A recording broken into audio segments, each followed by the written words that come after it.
పిల్లలు మన హాహా టీవీలో కథలు వినడానికి రండి. ఒక పెద్ద అడవిలో ఒక చిన్న కోతి ఉండేది. ఆమె పేరు చిన్ని. ఒకరోజు చిన్ని అమ్మ కోతి ఆహారం కోసం వెళ్ళింది.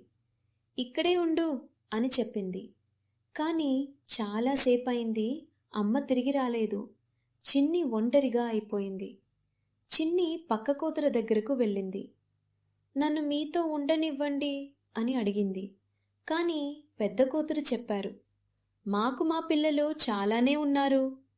చిన్ని బాధపడింది. ఆమె కళ్ళలో నీళ్లు వచ్చాయి. ఒకరోజు చెట్టు కింద ఒక చిన్న టెడ్డి బేర్ పడి ఉంది. ఎవరో మనుషుల పిల్ల వదిలేసిన బొమ్మ అది. చిన్ని ఆ టెడ్డీని ఎత్తుకుంది. ఆమె అడిగింది, నువ్వు నాతో ఉంటావా? టెడ్డీ సమాధానం చెప్పలేదు. కాని చిన్ని దాన్ని హత్తుకుంది. ఆమెకు కొంచెం సంతోషం కలిగింది.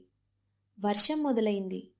చిన్ని చెట్టు కింద టెడ్డీని కప్పి కూర్చుంది.